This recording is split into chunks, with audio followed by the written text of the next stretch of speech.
Hi friends, welcome to my channel. விதியையும் மாற்றக்கூடிய பங்குனி மாத வளர்பிறை சஷ்டி என்று விரதமிருந்து முருகப்பெருமானை எவ்வாறு வழிபட வேண்டும் என்பதை பற்றி இந்த பதிவில் பார்க்கலாம். இதுவரைக்கும் நம்ம சேனலை சப்ஸ்கிரைப் பண்ணாதவங்க சொர்க்கபூமி மதுரைன்ற சேனலை சப்ஸ்கிரைப் பண்ணிவிட்டு பாருங்கள். பங்குனி மாத வளர்பிறை சஷ்டி திதியின் சிறப்புகளை பற்றி இப்போது பார்க்கலாம். குழந்தை செல்வத்துக்காக காத்திருக்கவங்க மட்டும்தான் சஷ்டி விரதம் இருக்கணும் அப்படின்றது கிடையாது. சஷ்டி விரதம் இருந்தோம்னா நம்ம அனைவரோட பிரச்சனைகளுமே தீர்ந்துவிடும். முருகப்பெருமானின் திருவருளை பரிபூர்ணமாக பெற விரும்புகிறவங்க அனைவருமே சஷ்டி விரதம் இருக்கலாம்.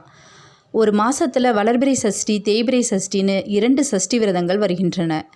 நீண்ட நாட்களாக இருக்கும் பிரச்சனைகள் தீர வேண்டும் என நினைக்கிறவங்க இந்த நாட்களில் விரதம் இருந்து முருகப்பெருமானை வழிபாடு செய்யலாம். ஐப்பசி, கார்த்திகை மாதங்கள் எப்படி முருகப்பெருமானுக்கு உரிய மாதங்களோ அதே போல் பங்குனி மாதமும் முருகப்பெருமானுக்குரிய சிறப்பான மாதமாக தான் சொல்லப்படுது.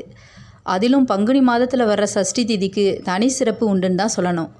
திதிகளில் 6வது திதி சஷ்டி திதி, அதனால் அது முருக கடவுளுக்கு உரியதாயிற்று. அதே போல் மாதங்களில் பங்குனி மாதம் 12வது மாதம். முருகப்பெருமானின் திருக்கரங்கள் 12. முருகப்பெருமானின் 6 முகமும் 12 கரங்களும் பக்தர்களை காப்பாற்றுவதற்காகவும் அவர்கள் வேண்டிய வரங்களை வாரி வழங்குவதற்காகவும் தான் என்பார்கள். பங்குனி மாதத்தில் வளர்பிறை சஷ்டியானது மார்ச் 15ஆம் தேதி வெள்ளிக்கிழமையன்று வருகிறது. கூடவே கார்த்திகை நட்சத்திரமும் சேர்ந்து வருவது இன்னும் கூடுதல் சிறப்பு. அன்றைய தினத்தில் விரதமிருந்து முருகப்பெருமானை வழிபாடு செய்வதால் நம்முடைய அனைத்து வேண்டுதல்களுமே நிறைவேறும். இப்போது விரத முறைகளை பற்றி பார்க்கலாம். விரதம் இருப்பவர்கள் அதிகாலையிலேயே எழுந்து நீராடி வீட்டிலுள்ள முருகப்பெருமானின் திருவுருவ படத்திற்கு செவ்வரளி மலர்கள் சாற்றி ஏதேனும் ஒரு இனிப்பை நெய்வேத்தியமாக வைத்து கந்த சஷ்டி கவசம், கந்த குரு கவசம் ஆகிய பாடல்களை பாராயணம் செய்து வழிபாடு செய்ய வேண்டும். அன்றைய தினத்தில் முழுவதுமாக உபவாசம் இருக்க முடிந்தவர்கள் பால், பழம் மட்டும் சாப்பிட்டும் விரதம் இருக்கலாம். அல்லது உபவாசம் இருக்க முடியாதவர்கள் எளிய உணவுகளை மட்டுமே எடுத்துக்கொண்டும் விரதம் இருக்கலாம். அன்றைய தினத்தில் சர்க்கோண கோலம் போட்டு வெற்றிலை தீபமேற்றி முருகப்பெருமானை வழிபாடு செய்ய வேண்டும். மாலையில் அருகில் இருக்கும் முருகன் கோயில்களுக்கு சென்று வழிபட வேண்டும். முருகப்பெருமானை தரிசித்த பிறகு வீட்டிற்கு வந்து விரதத்தை நிறைவு செய்து கொள்ளலாம். விரதங்களில் 3 விதங்கள் உண்டு. 1 வார விரதம், 2வது திதி விரதம், 3வது நட்சத்திர விரதம். வார விரதம் இருந்தால் சீரான வாழ்க்கை அமையும். நட்சத்திர விரதம் இருந்தால் வாழ்க்கை உச்சம் பெறும். திதி விரதம் இருந்தால் விதியே மாறும்.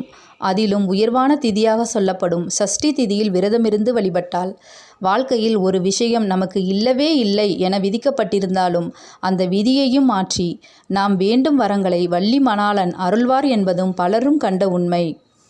பங்குனி மாதத்தில் வளர்பிறை சஷ்டியோடு கார்த்திகை நட்சத்திரமும் சேர்ந்து வருவது இன்னும் கூடுதல் சிறப்பு. எனவே அன்றைய தினத்தில் சண்முக அர்ச்சனை செய்து வழிபாடு செய்ய வேண்டும். சண்முக அர்ச்சனை என்பது ஒரே நேரத்தில் 6 புரோகிதர்களால் 6 விதமான மலர்களை கொண்டு 6 நெய்வேத்தியங்கள் படைத்து சகஸ்ரநாம அர்ச்சனை செய்யப்படுவதாகும். இது மிகவும் விசேஷமானது. சண்முக அர்ச்சனை செய்து முருகப்பெருமானை வழிபாடு செய்வதால் கண்திருஷ்டி, தீய சக்திகள், எதிரி தொல்லைகளிலிருந்து விடுதலை கிடைக்கும்.